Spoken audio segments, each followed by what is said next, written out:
Bona tarda a tots. Avui és un dia especial. A part que aquest matí hem celebrat el nomenament dels col·legiats honorífics que compleixen 70 anys, avui també aquesta conferència, que tenim la sort avui de disfrutar d'ella, és l'última conferència d'aquest curs, del curs 2022-2023. Continuarem les nostres activitats, com és lògic, després d'estiu. La primera setmana ja d'octubre començarem les activitats.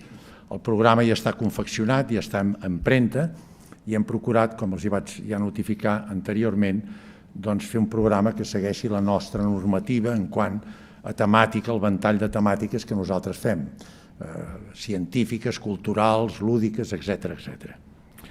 Bé, avui, com els dic, disfrutem de l'última conferència d'aquest curs 2022-2023. I tenim la sort de tenir entre nosaltres José María Delgado Rodríguez.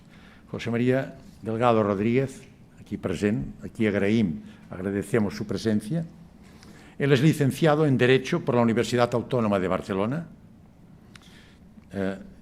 Obtuvo el título de Estudios Avanzados con superación de los cursos de doctorado en Derecho Público, Derechos y Libertades, doctorándose en la Universidad Internacional de Barcelona, obteniendo el doctorado con la calificación cum laude en materia penal. En 1995 realizó curso superior de Administración Pública sobre recursos humanos y planes estratégicos. Posee diversos diplomas de cursos profesionales y de otras instituciones y colegios profesionales. Como profesor y conferenciante en diversas universidades, en la Escuela Judicial, en la Escuela de Policía Autonómica Mossos d'Esquadra y también en Policía Local. El Ministerio de Justicia le concedió la Cruz Distinguida de San Raimundo de Peñafort en el año 2000. Hoy nos hablará de la vuelta al mundo de Juan Sebastián Elcano y aspectos jurídicos del Tratado de Tordesillas. Amigo José María, en nombre del Colegio de Médicos, los aquí presentes y los que te escuchan telemáticamente, muchas gracias por tu participación en nuestras actividades culturales. Tienes la palabra.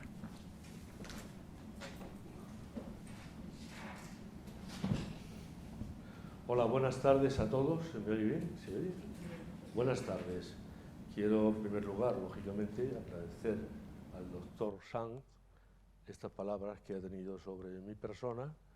También decir que es un comunicador, el doctor, bastante importante, ya que nos ha deleitado con alguna conferencia en el Colegio de Abogados y ahora, seguramente, el último trimestre del año, también nos acompañará para dar una charla de su especialidad.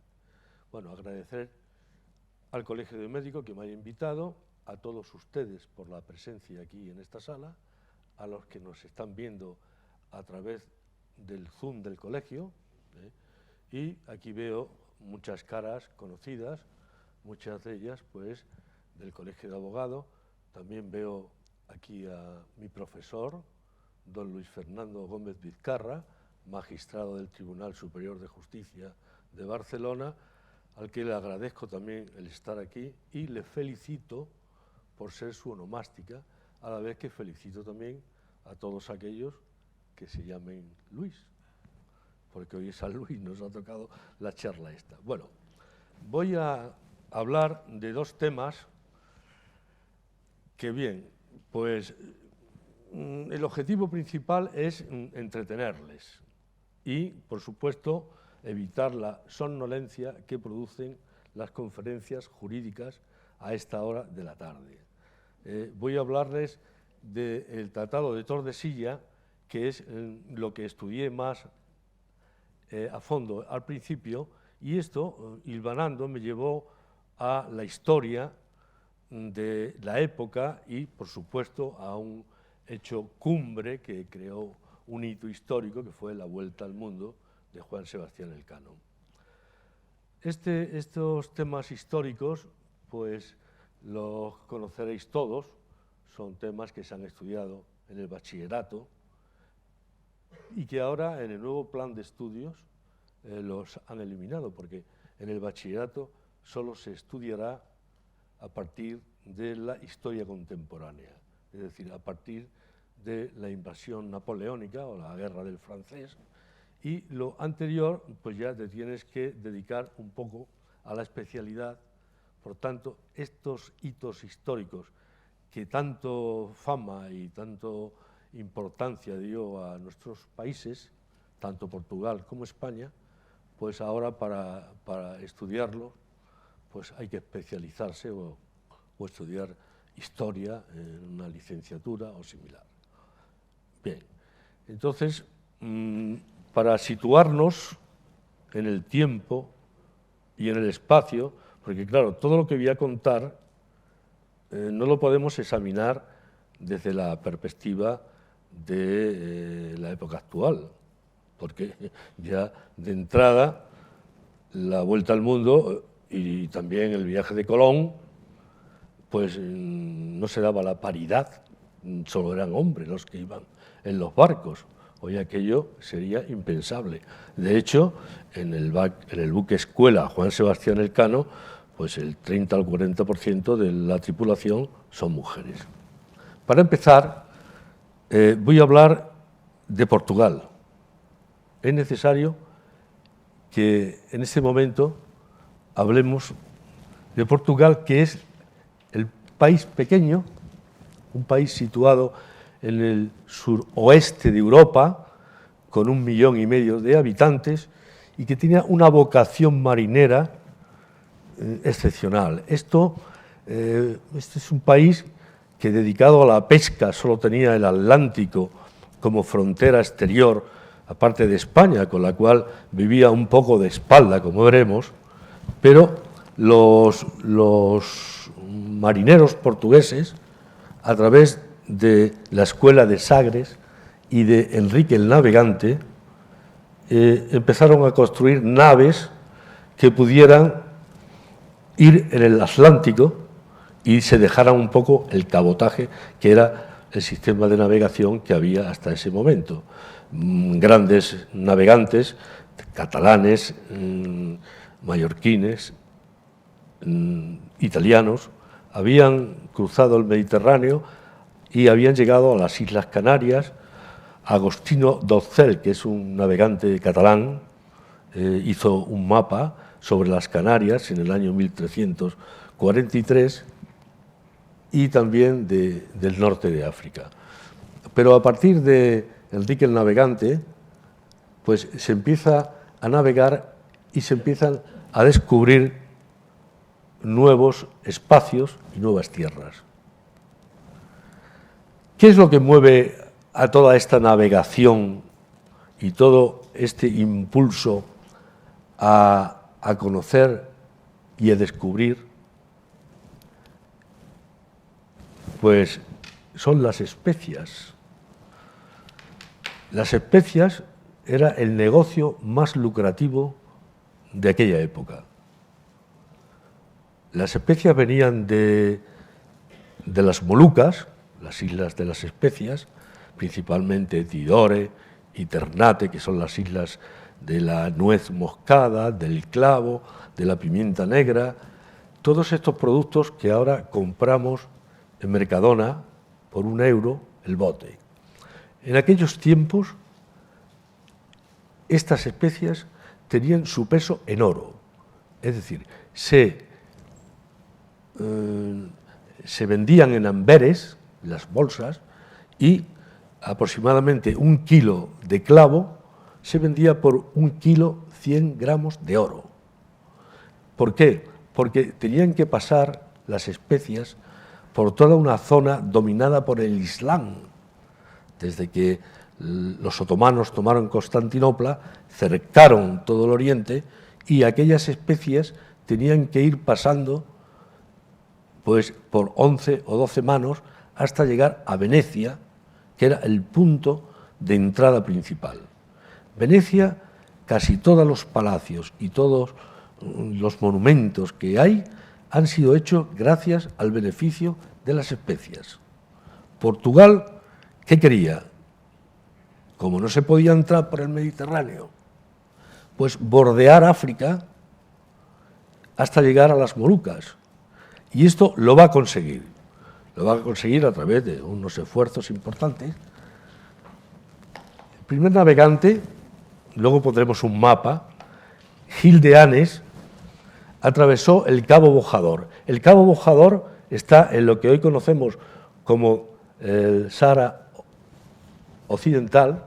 A ver si tengo el mapa.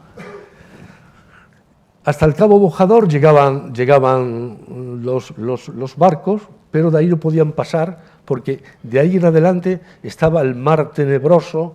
Decían que había, el mar era rojo, agua hirviendo, multitud de animales voladores y no voladores, o sea, que no se atrevía nadie a pasar por esos mares.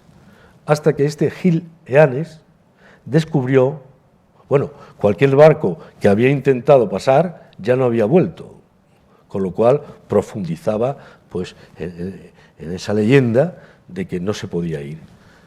El navegante portugués Gil de Hanes entra por primera vez, el europeo entra hacia el sur, porque bordea, ahí en el Cabo Bojador hay unos vientos que impiden el acercarse a tierra y luego hay muy poca profundidad. Por tanto, este navegante lo que hizo es hacer un círculo para poder entrar. Luego ya le van siguiendo otros navegantes y tener en cuenta, he puesto aquí como referencia, octubre del 1492, cuando Colón llega a América.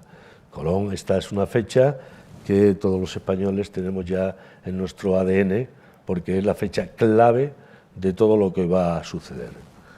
Vasco de Gama llega a las Indias e invade las Islas Molucas. Los portugueses ya llegan a las Islas Molucas, las Islas de las Especies. Llegan primero como comerciantes amistosos, pero más adelante ya empiezan a mandar navíos de guerra y invaden aquello, derrotan a los islamistas que habían por allí y establecen ya castillos y ya se instalan y empiezan a hacer negocio con las especias. De hecho, si conocéis Lisboa, toda Lisboa, todos los monumentos, los Jerónimos, la Torre de Belén, Coimbra, Estoril, todo está construido a base de los beneficios de las especias. Que ya digo que hoy no tiene mucho interés económico porque se compra a precio, digamos, de €1 el bote. Ahora vamos a ver, antes de entrar al Tratado de Tordesillas, España y Portugal habían estado en constante fricción precisamente por el avance de ambos hacia el océano Atlántico. Ahí había habido pues incluso guerras.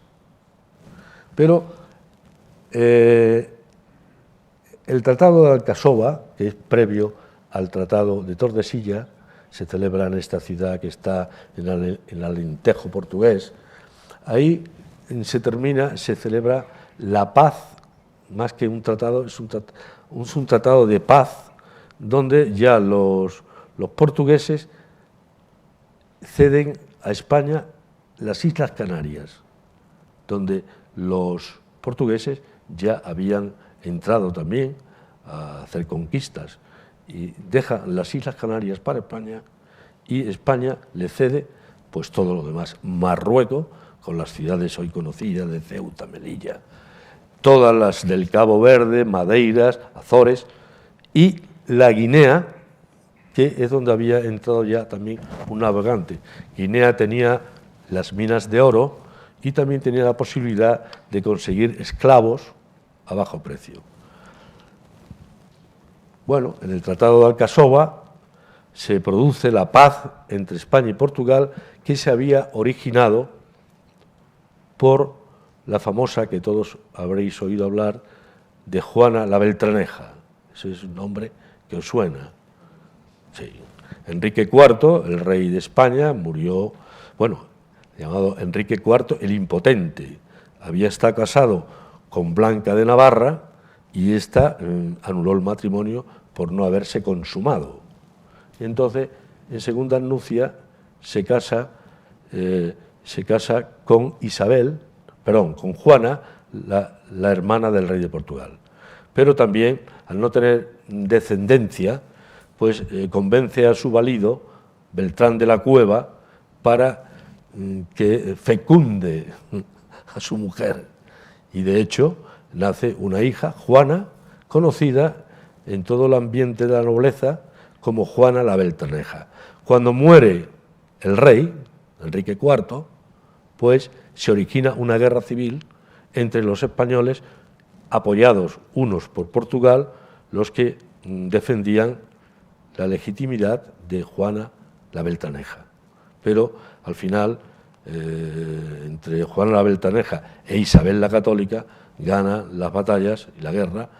Isabel la Católica, se firma el Tratado de Paz y a cambio a la Juana la Beltraneja le prometen el matrimonio con el hijo de los reyes católicos, cuando éste alcance la mayoría de edad. Entonces en aquel momento tenía 4 años, entonces la Juana la Beltraneja se ingresa en el convento de Santa Clara y allí estuvo los 50 últimos años de su vida. Pero se produce la paz entre España y Portugal. Bueno, voy a ir acelerando un poco, porque si no, no nos vamos a poder montar en los barcos que nos van a llevar a dar la vuelta al mundo, porque esta conferencia la tengo preparada para que tenga una duración similar a la película Lo que el viento se llevó. Pero claro, como solo me ha dado 45 minutos, tengo que ir un poco abreviando.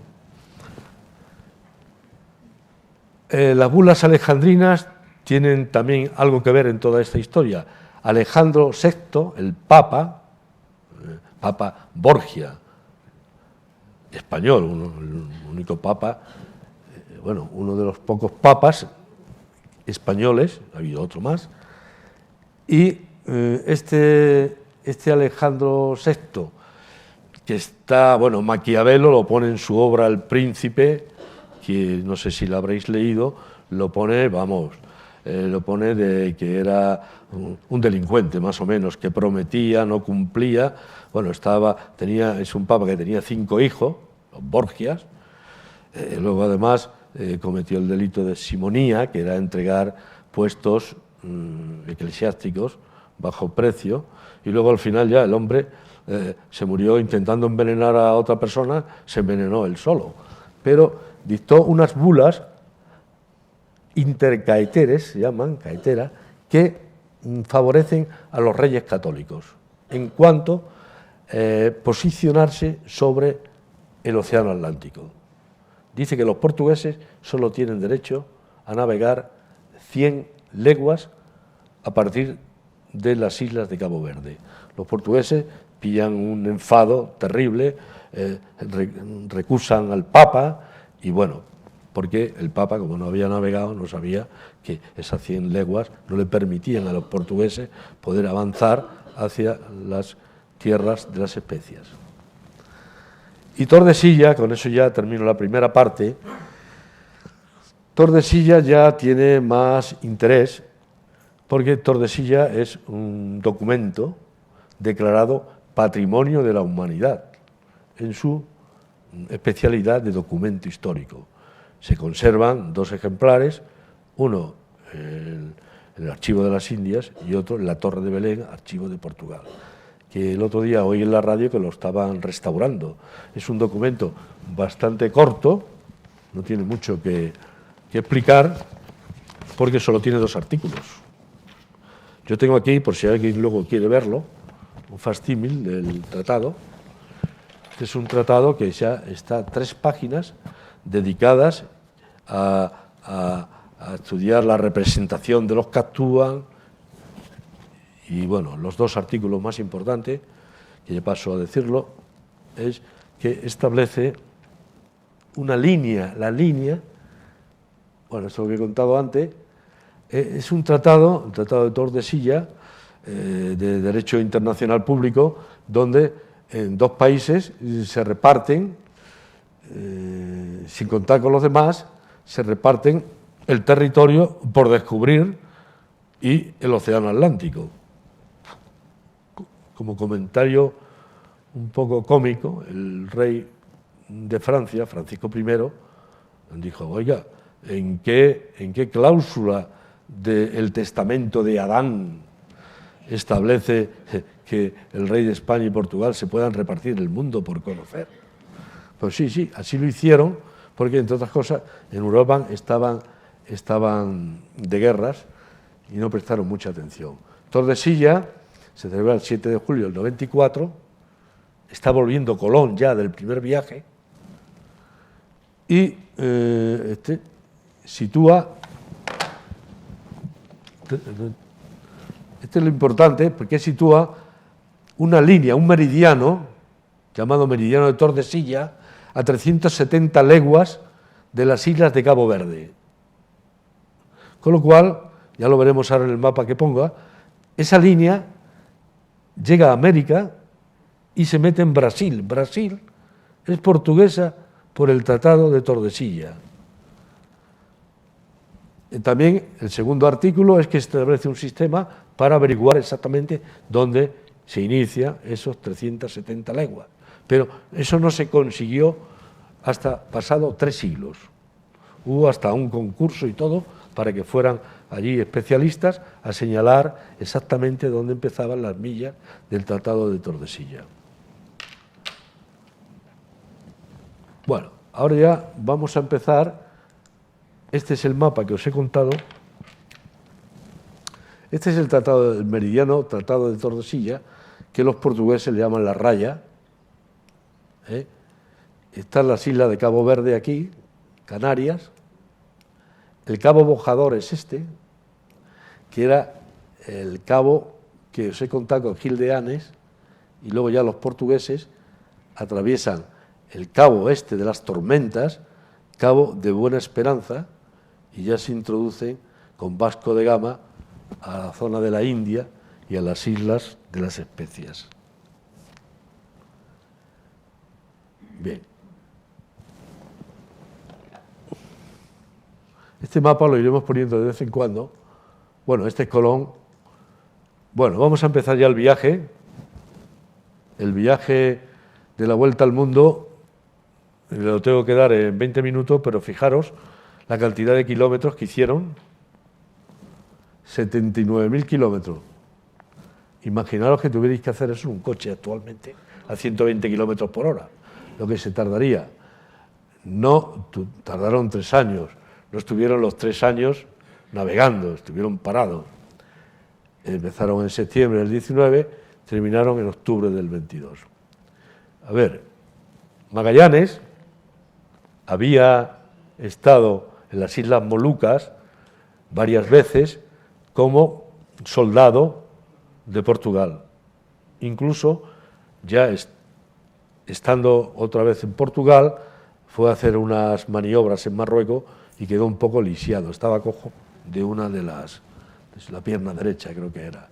Es un hombre que nació, Magallanes, cuando Colón ya había descubierto América. Magallanes tenía 12 años. Este le pide al rey de Portugal que le ayude a organizar un viaje para ir a las Islas Molucas por este otro lado.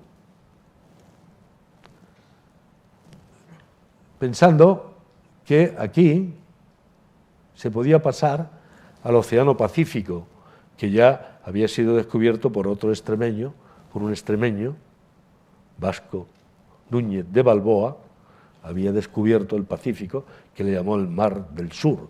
El nombre de Pacífico se lo da Magallanes. Este es el mapa, fijaros, Colón había llegado, 1502, de América solo se tenía esto, en los mapas. Magallanes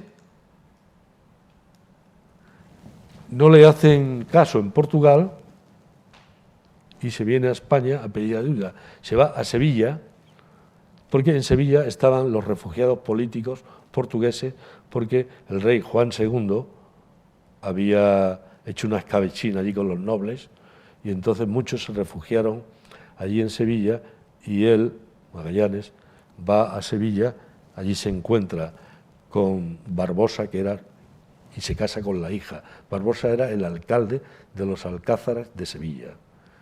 Y tanto este Barbosa como un financiero, Diego Cao, le ayudan a que se entreviste con el rey Carlos I de España, que acababa de aterrizar, tenía 19 años. Carlos I de España, que luego fue el emperador del Sacro Imperio Romano Germánico, el mayor cargo más importante de Europa de aquellos siglos. Como no le hacen caso en Portugal, pues viene aquí y al cabo del tiempo Portugal, que diga España, Carlos I, le financia el viaje. Entonces Magallanes es el protagonista. El viaje tiene un coste de 8 millones de malaveríes, que es el equivalente actual a 1.500.000 euros. Se buscan los barcos, todos son barcos, 5 barcos de segunda mano, que tienen que arreglarlos, cafetalearlos, arreglarles las velas, y tardan un año en arreglar los barcos y en poner los alimentos necesarios para circular durante 2 años. Calculan que van a tardar 2 años en llegar a las Islas Molucas. Este Magallanes, otra vez. Entonces, este viaje de Magallanes, iban 260 navegantes, marineros y de todo tipo. Médicos no iba ninguno, pero sí llevaban vendajes, ungüentos, llevaban todos los barcos, ahora veremos, llenos de todo lo que uno se puede imaginar, pero principalmente llevaban espejos, cascabeles, para entregárselo a los indios, que cuando veían un espejo se volvían locos, de contento, claro.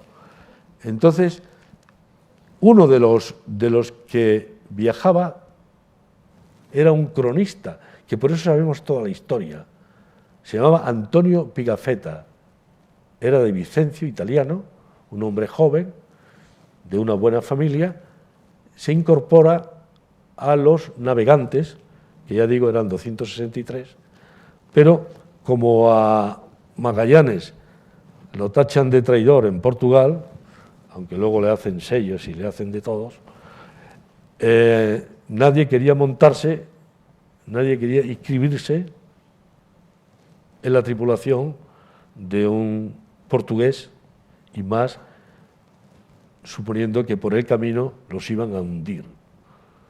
Entonces el rey, Carlos I, lo nombra capitán general y están cargando los barcos, pero este Pigafetta dice sobre Magallanes, en esta crónica que hace, que es un libro precioso, habla de él con un respeto, como veis, y con, una admiración fuera de todo lugar, porque ahora veremos lo que dicen otros. Por eso Magallanes es una persona controvertida y no se sabe bien, tenía un carácter muy fuerte. Este era otro de los personajes que van en el barco, que es el segundo de a bordo, Juan de Cartagena. Juan de Cartagena era hijo natural del obispo Fonseca, uno de los que más poder tenía en España. Lo nombran vedor, que es, además por escrito, con un escrito real, pues digo porque luego veremos lo que le va a pasar a este hombre. Este Juan de Cartagena, mirar cómo califica a Magallanes. Y ahora, en el año 2023, este historiador catedrático por la Universidad de Oxford de Historia lo trata ya fatal, lo deja a la altura del betún. El libro se llama desmitificando a un héroe. El libro también es interesante, está publicado este año. Yo he mirado en el chat GPT, a ver qué decía, o sea, para ponerlo más moderno, y bueno, es un poco, no dice mucho, ni a favor ni en contra. Sí dice, el chat GPT, que dirigió la primera expedición que circunnavegó el globo, a pesar de no completar el viaje él mismo. No tenía ninguno de los que iban en el barco, en los barcos, tenía la intención de dar la vuelta al mundo. Iban como si fueran pues aquellos argonautas buscando el vellocino de oro, que aquí eran las especias. Pero idea de dar la vuelta al mundo ni se le pasaba por la imaginación.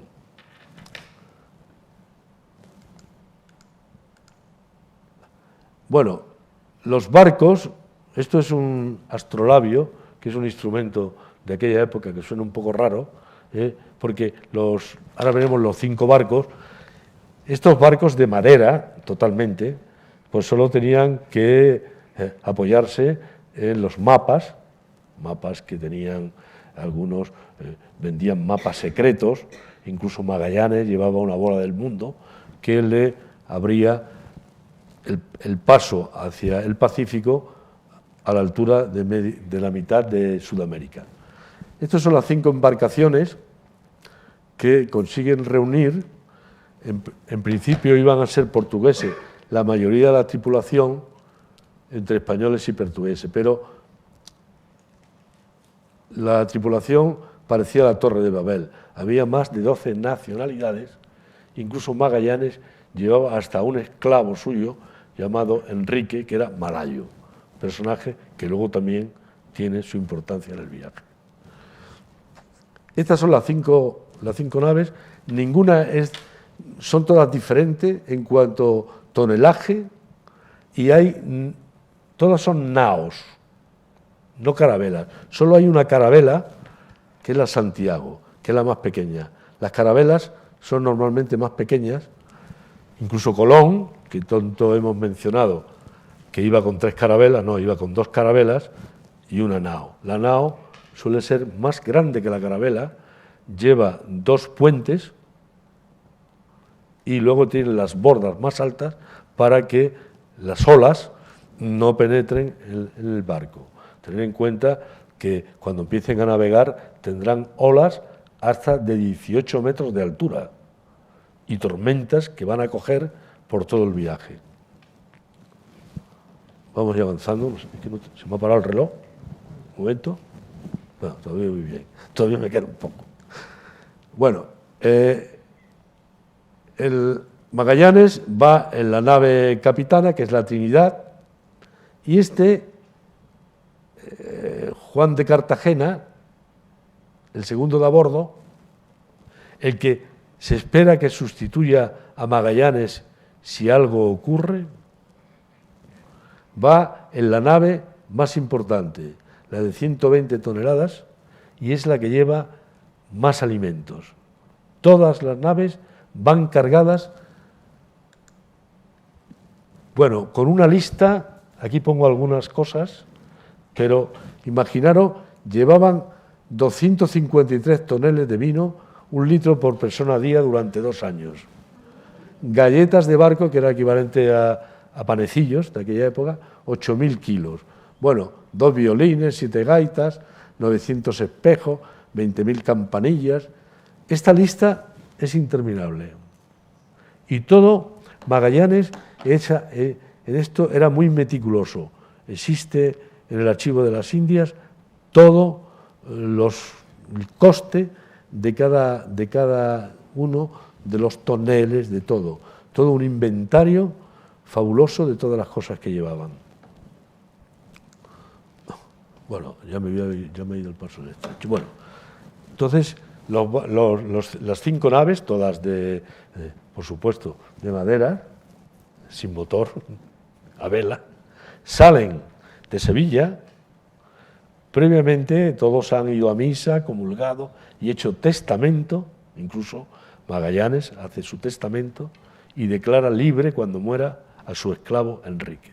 Esto lo comento porque luego tendrá mucha importancia más adelante. Los capitanes españoles, todos son españoles, menos él, porque hay uno que se llama Joan Serrao, pero es un portugués nacionalizado. Se montan en los barcos en Sevilla, el Guadalquivir es navegable, hasta Sanlúcar de Barrameda. Ahí se paran un mes, no se sabe por qué.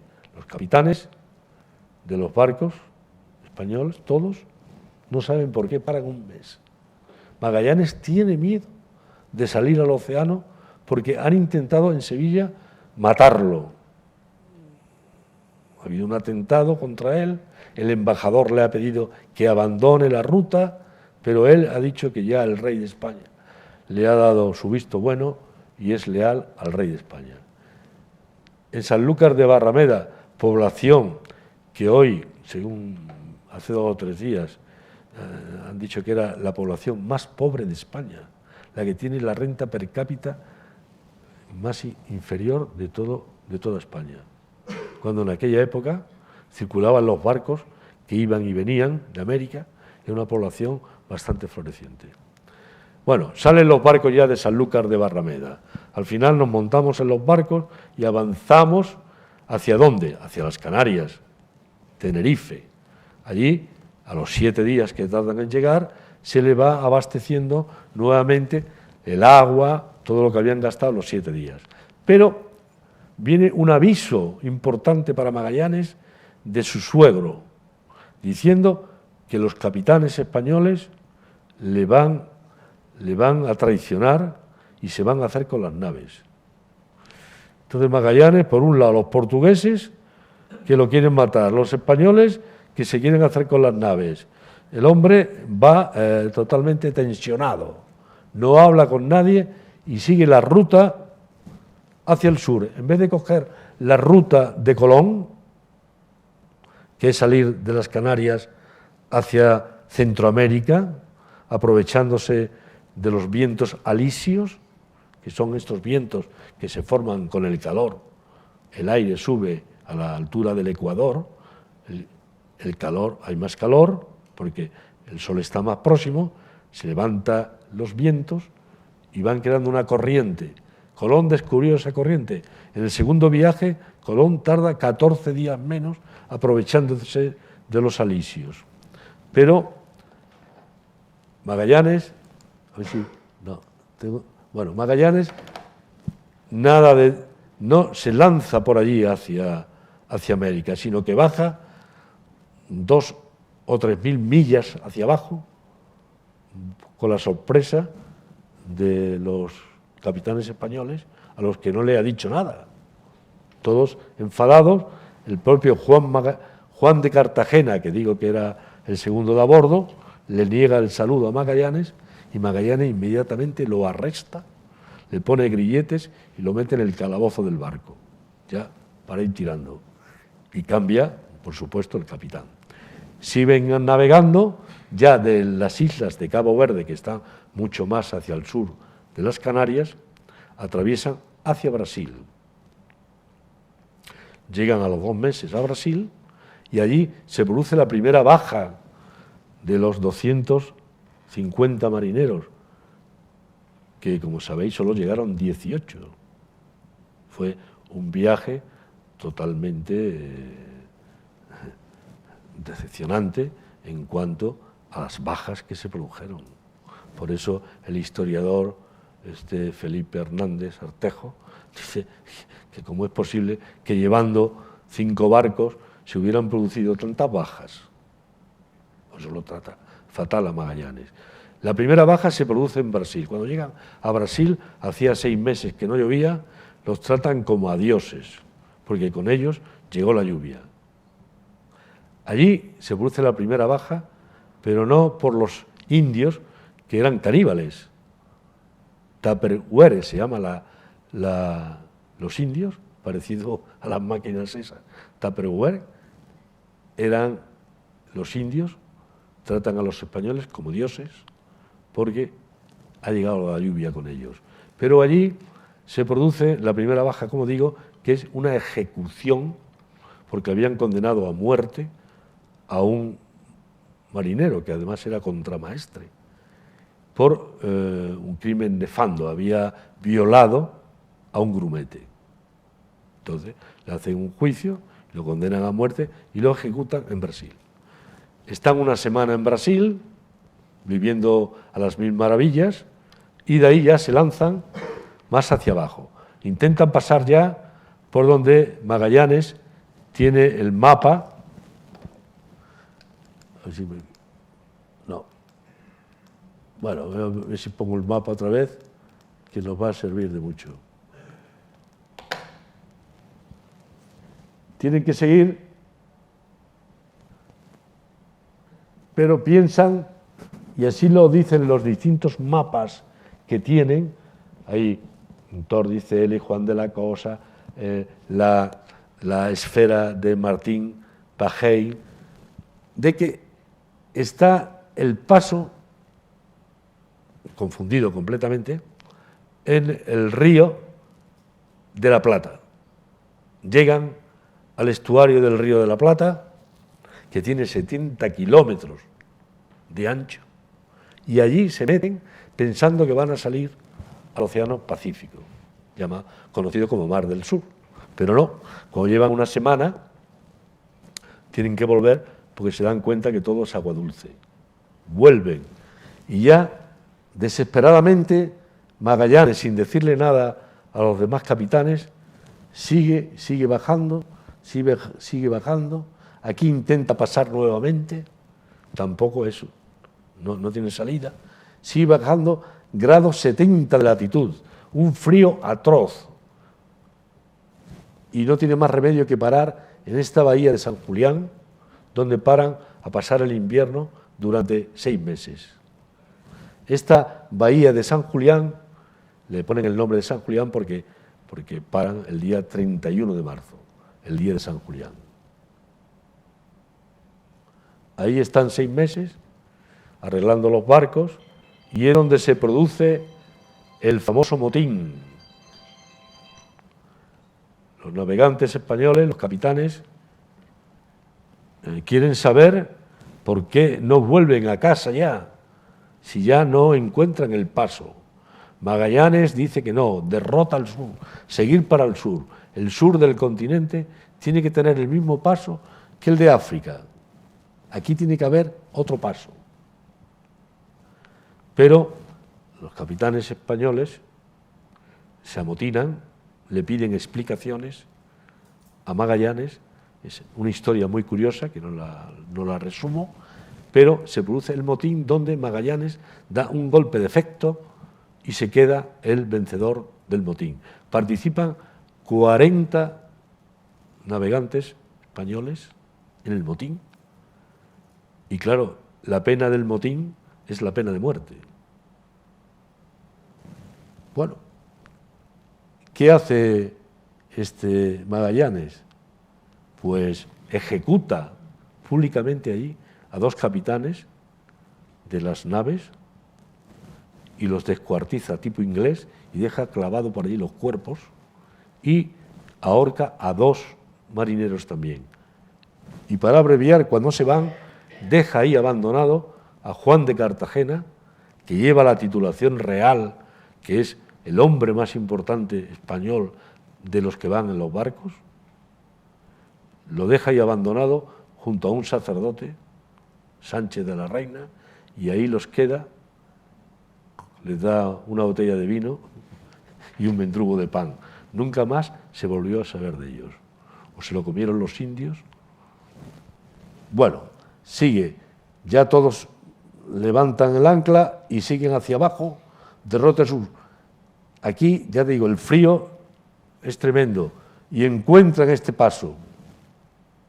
Este es un paso.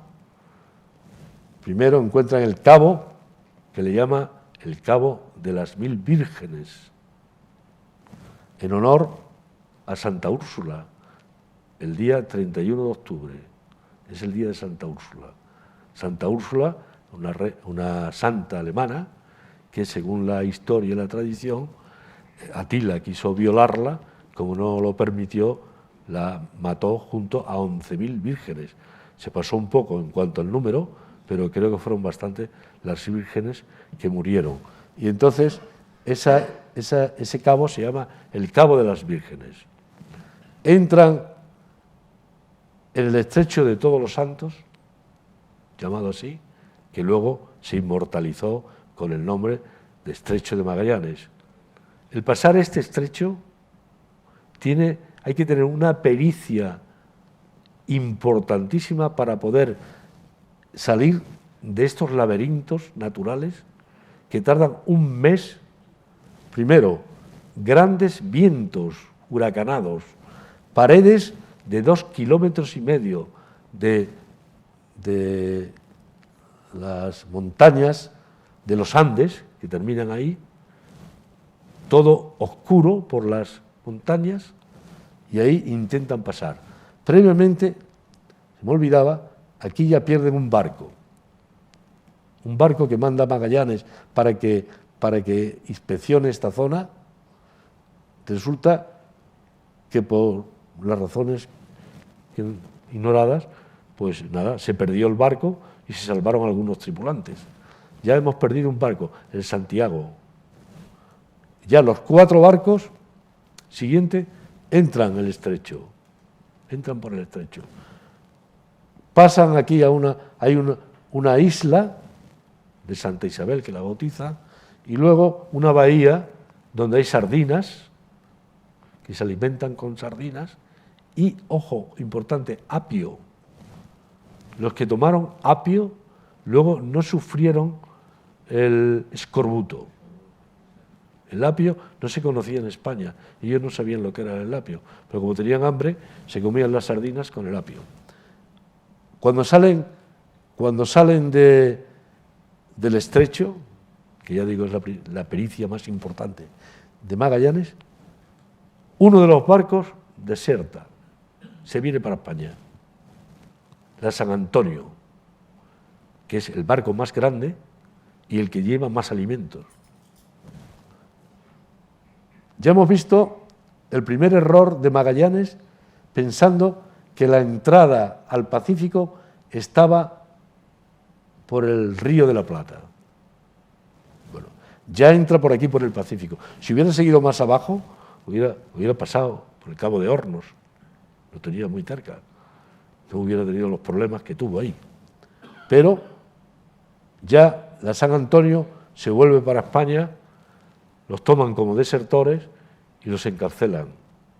Sin embargo, estos que desertan se pasan por San Julián, a ver si encuentran a Juan Cartagena aquel, pero han desaparecido. Eso sí, descubren las Islas Malvinas en su camino. Bueno, aquí ya ve la hora. No sé. Bueno, no queda mucho ya, ¿no? Bueno, siguen. Primer error de Magallanes, pensar que se podía pasar por aquí. Segundo error, pensar que las Islas Molucas estaban a 600 millas, cuando en realidad, no, 600 leguas, cuando en realidad estaban a 6.000. 150 días navegando sin alimentos y el enemigo principal, el hambre. Fueron muriendo cada día navegantes por la disentería, el hambre, hasta que llegaron, pasados 150 días, que ya no tenían alimentos ni tenían nada, llegaron a las islas, unas islas filipinas, en donde pudieron alimentarse con coco, y de ahí partieron, siguieron, porque claro, por ahí hay 17.000 islas. 17.000 islas. Vamos a ver. Vamos, aquí lo tenemos ya. Para ir abreviando, la isla Cebú.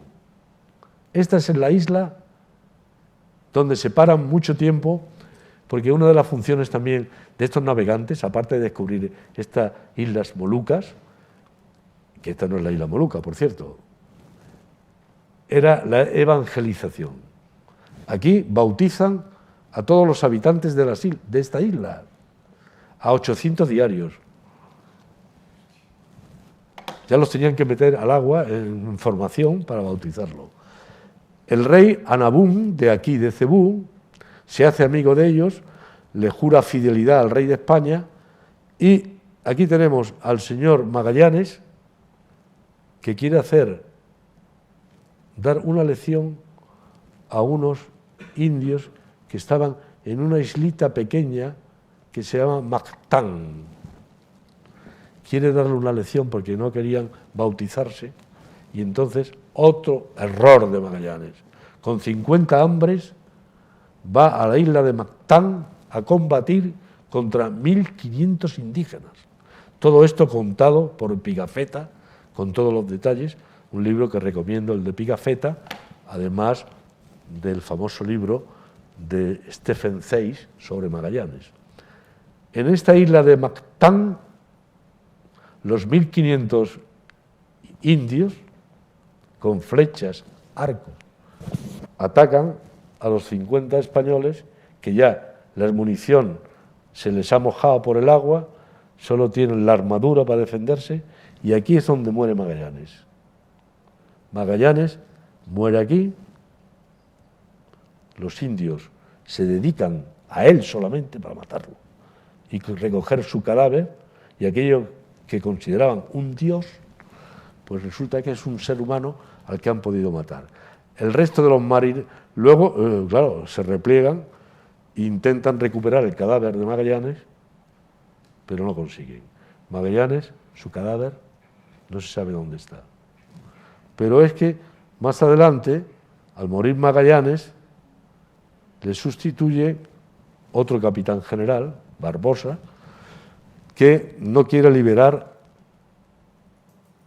al esclavo, aquel que dije que tenía, se llama Enrique. Este esclavo le hace una celada aquí con el rey Anabún, les invitan a comer a todos los capitanes y marineros importantes, y le hacen una comida donde le tiendan una trampa y matan a más de 35 navegantes. Salen por piernas todos corriendo, y ya con las 3 naves ya no tienen suficiente navegantes para mantener las 3 naves, y queman una de ellas para que los portugueses la descubran. Siguen bueno, el héroe filipino que consigue matar a Magallanes, puesto una estatua allí en Cebú, se llama Lapu Lapu. Esta isla de Cebú es la segunda isla en importancia de Filipinas, es turística, tiene un aeropuerto internacional, superior al de Barcelona, claro. Y ahí está, 20 metros tiene la estatua de Lapu Lapu, héroe de Filipinas. Pero cuando sabéis que Filipinas perteneció a España más de 300 años, Isabel II hizo también una réplica y hizo un monumento dedicado a Magallanes. Sigo avanzando. Bueno, errores de Magallanes. Pues ya los he contado. El siguiente error, ya y el último de los errores, es haberle dicho al rey de España que las Molucas eran españolas por el Tratado de Tordesillas. Porque claro, si no se había medido bien la línea meridiana de Tordesillas por el lado de Occidente, imaginaros en el otro lado del continente, el contrameridiano, pues aquello era todavía más peliagudo, pero aquello era territorio portugués. Pero sin embargo, Magallanes le hace ver al rey de España que esto de las Molucas pertenece a España. Bueno, espérate un momento. Bueno, ya solo quedan 2 naves de las 5 y alrededor de unos 100 marineros navegantes. Entonces se ponen de acuerdo, ahí ya empieza a destacar Juan Sebastián Elcano, que era uno de los amotinados en San Julián. Como es contramaestre, le dan que dirija la nave Victoria, y al otro, la otra nave, que intentan separarse, cargan porque están dando vueltas por allí, por las islas estas, hasta que encuentran, que eso es largo de explicar, están 6 meses dedicados al pillaje, a la piratería, hasta que encuentran un marinero que les dice dónde están las islas de las especias. Llegan a las islas de las especias, Tidore y Molucca, allí cargan de clavo, principalmente, que es lo más caro, y uno se va para la derecha, el este, y otro para el oeste. El del este era un marinero inexperto, un tal Espinosa, y con las tormentas y los tifones que se producen, quiere llegar otra vez al estrecho de Magallanes, pero no lo consigue y vuelve. Entonces los hacen los portugueses prisioneros, los meten a trabajos forzados y con la nave, que es la nave Victoria, la que había llevado Magallanes, la desmontan y hacen un fuerte en la isla de Tidore, con los restos del barco. Solo queda ya la nave Victoria, que viene por el camino contrario hacia Portugal, siempre con el temor de encontrarse con los portugueses. Los portugueses han declarado a todos estos españoles, les han declarado la guerra, y el rey ha dicho que donde los pillen, que los hundan y los... Vamos. Bueno, total, que para ir abreviando, la Victoria sigue su camino por el Cabo de Buena Esperanza, tarda 6 meses, también pasan hambre, bordea el Cabo de las Tormentas, Cabo de Buena Esperanza, con un peligro atroz porque se le rompe hasta uno de los palos mayores, pero sigue avanzando y ya como tienen tanta hambre, se paran en Cabo Verde, que es Portugal. Entonces mandan a 13 marineros a que vayan a por alimento, pero diciéndole que vienen de América, no que vienen de las Islas Molucas, vienen de América. Pero los portugueses no se lo creen, los detienen y Juan Sebastián Elcano, con 17 más, se va corriendo, digamos, entre comillas, corriendo, navegando hacia llegar a Sanlúcar de Barrameda, que es donde ya termina el viaje de la vuelta al mundo, pero por fin he terminado, y claro, cuando llegan allá nadie los espera, creen que todos han muerto. Además, ha muerto también la mujer de Magallanes, el hijo, el hermano del suegro que también iba en la navegación, también falleció, solo quedaron vivos unos cuantos, 18, pero entre ellos estaba este Pigafetta, famoso Pigafetta, que es el que ha relatado todo el viaje. Cuando llega a España, Juan Sebastián Elcano cuenta toda la historia, bueno, va a ver al rey, le da una pensión, pero le entrega este escudo de armas. Este escudo de armas tiene aquí los 2 reyes de Tidore y de Timor y de Ternate, que son las islas más importantes. Esta es la canela, nuez moscada, el clavo, el castillo de Castilla, para que se sepa que son los que han financiado el viaje, y la bola del mundo, que dice exactamente primus circundidistes me, dado por el rey de España, el primero que me circulaste. Este escudo, que es famoso precisamente porque es el que reconoce la hazaña de Juan Sebastián Elcano. Bueno, Juan Sebastián Elcano, mira, este es el Tratado de Tordesillas, imaginaros cómo empieza, ¿eh? Si alguno lo quiere ver, lo digo porque ya es la hora, ¿no, doctor? Por eso me he pasado un poquito, he resumido todo lo que he podido. Si alguien quiere ver el tratado, aquí lo tengo, pero fijaros cómo empieza, ¿eh? Fuerte, ¿no? Pero al cabo de 5 años, ya para terminar la historia, hemos dicho que Magallanes no se sabe dónde está su cadáver. Pero vamos a ver lo que le ocurre a Juan Sebastián Elcano.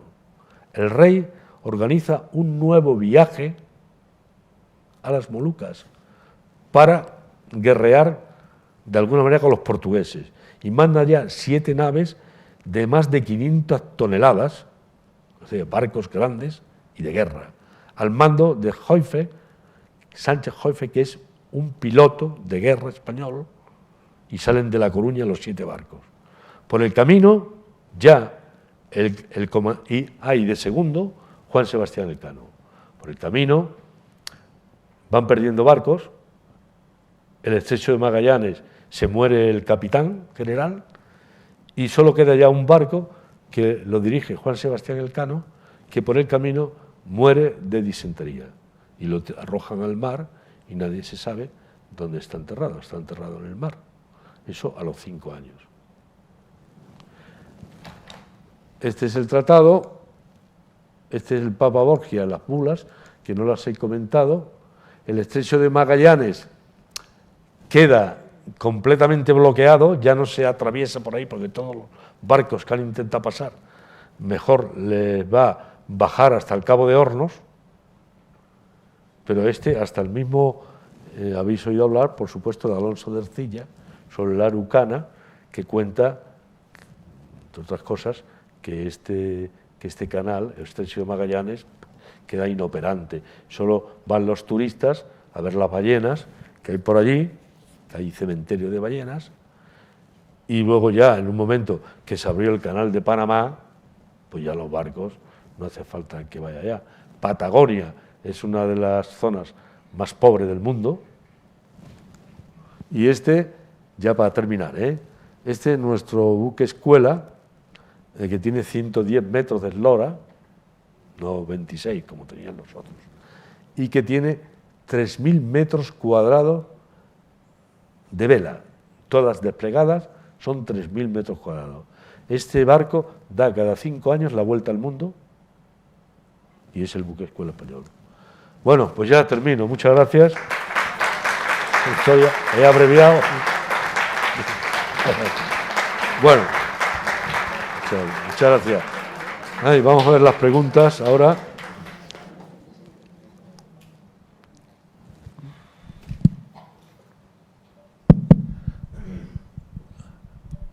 José María, muchas gracias, pero muchas gracias. Yo creo que es una conferencia tan bien documentada y comentada de una manera apasionante que yo creo que nos ha apasionado a todos. Realmente ha sido algo espectacular. Muchísimas gracias. Has llenado durante un rato nuestro interés al máximo. Muchísimas gracias. ¿Alguien quiere hacer algún comentario?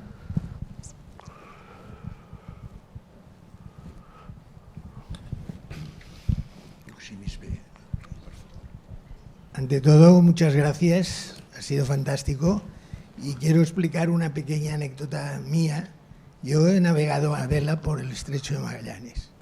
Y verdaderamente he hecho el Cabo de Hornos a vela. Y claro, es increíble lo que hicieron aquella gente. Cuando lo ves con los sistemas actuales que tenemos de navegación, parece mentira que sin conocer la longitud,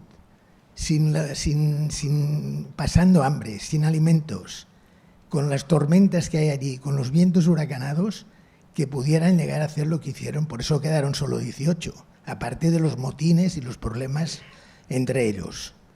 Es verdaderamente apasionante leer y leer y leer sobre este viaje. Y el segundo comentario es sobre el Tratado de Tordesillas y el contrameridiano. Este es otro tema para discutirlo y hablarlo largo y tendido, porque claro, el Tratado de Tordesillas, conociendo la zona del Atlántico, era una cosa, pero el contratratado era imposible en aquella época, con los métodos de medición que tenían, saber dónde se tenían que partir el mundo. Se lo partieron, por decirlo de alguna manera, por delante, pero por detrás era muy difícil o imposible. Gracias otra vez por su magnífica conferencia. Puedo aprovechar un momento y decirle que, bueno, como usted bien sabe, bueno, me hubiera gustado haberle acompañado a ese viaje, porque he leído bastante, pero por desgracia no he podido hacer el viaje. Pero no he comentado que el Tratado de Tordesillas luego tiene un complemento posterior, que es el Tratado de Zaragoza. No sé si usted lo conocerá, que se produce 40 años después, porque los portugueses claro, defensores de sus derechos pretendidos y por el Tratado de Tordesillas, dicen que aquellas Islas Molucas son de Portugal, pero Carlos I dice que no, y de hecho mandó esa nueva expedición para sembrar un poco la discordia y tratar de sacar ventaja. Pero ¿qué ocurre? Se produce una política matrimonial, que no la he contado. Carlos I casó con la hija del rey de Portugal, Isabel se llamaba, que a su vez provenía de otro matrimonio regio de españolas con portuguesas. Es decir, Juan II se casa con la primera hija de los reyes católicos, Isabel, pero esta, se casa con el hijo Alfonso de los reyes católicos. Al morir el hijo de Juan de Portugal, no es que no quiero liarme, Juan de Portugal tiene un hijo, Alfonso, se casa con la hija primogénita de los reyes católicos, pero este Juan muere al cabo de 2 meses de haberse casado. Entonces, esta Isabel, la primogénita de los reyes católicos, se casa con el heredero, Manuel el Afortunado, y de ahí nace un hijo llamado Miguel de la Paz, que hubiera sido el rey de Castilla, Aragón y Portugal. Se hubiera producido la unificación en base a títulos hereditarios. Pero este niño muere a los 2 años y la madre también muere. Y entonces otra vez el rey se casa con la hija segunda de los reyes católicos, y de ahí nace una Isabel, la primogénita, que casa con Carlos I. Entonces se produce de nuevo la unificación. Por eso Felipe II, que es el hijo de Isabel de Portugal y de Carlos I, es el rey también de Portugal. España y Portugal estuvieron unidos durante 50 años, Felipe II y Felipe III, por derechos hereditarios. Es la primera vez que se dio esa unión. Antiguamente se había dado también. Entonces, Carlos I, sabiendo y estando informado que las Molucas por el contrameridiano eran de Portugal, forzó un acuerdo llamado el Tratado de Zaragoza. Este tratado le saca a los portugueses 350.000 escudos de oro y le cede todos los derechos que tenga sobre las Molucas. O sea, que España ahí consigue un beneficio, porque 350.000 ducados de oro es una cantidad importantísima de la época. Pero le cede los derechos ya a sabienda por los juristas y tal, que aquel terreno era portugués. Bueno, ¿alguien más quiere hacer un comentario?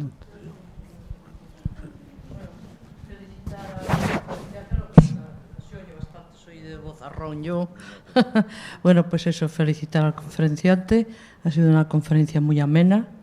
Y yo quería, cuando lees los cronistas de la época, los biógrafos, hablan de cuando fue esto del hambre que pasaron tan horrible, que hasta se repartían las ratas de los barcos y las pagaban carísimas, ¿no? Y también se comían el cuero de las velas y el aserrín de muchos de los utensilios que había en el barco. Pero la observación que quiero hacer yo, y que me llama la atención y me gustaría que si alguien, y usted mismo me la puede aclarar, ¿no os parece extraño que estando rodeados de mar, y en aquella época tenía que haber un montón de pesca, que no se... O sea, ¿cómo se pasaban semejante hambre? Porque llevaban, si os acordáis, un montón de anzuelos en el barco precisamente para pescar. Y también me llama la atención los 200 barriles de sardinas.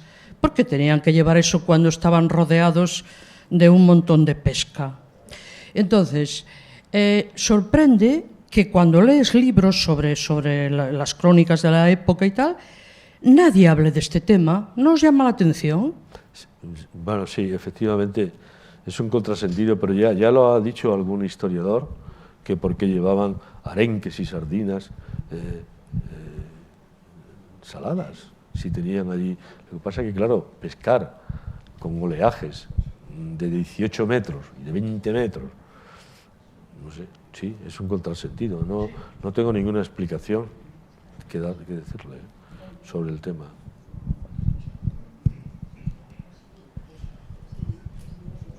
Hola.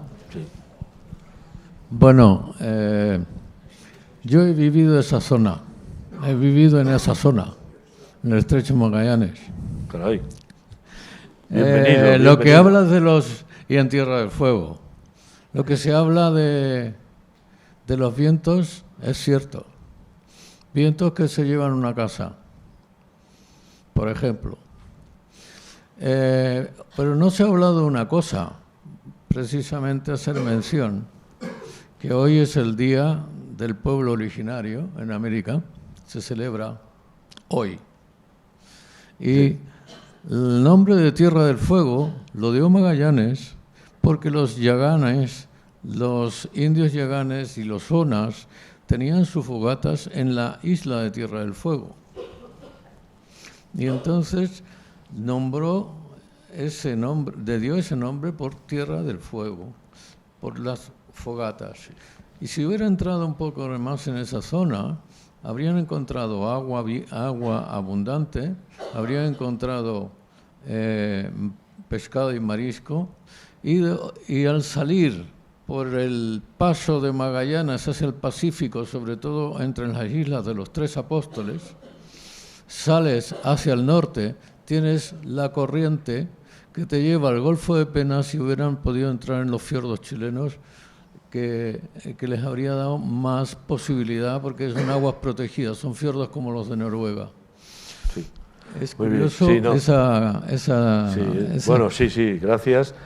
Bueno, he tratado de resumir lo más posible la charla, pero lógicamente, claro, por allí es la primera vez que pasaban los europeos y casi el ser humano. Las tierras esas de fuego, efectivamente, llevan su nombre, pues se lo dio Magallanes, igual que le dio también el nombre de Patagonia, porque encontraron a unos individuos o habitantes o indios que eran muy altos.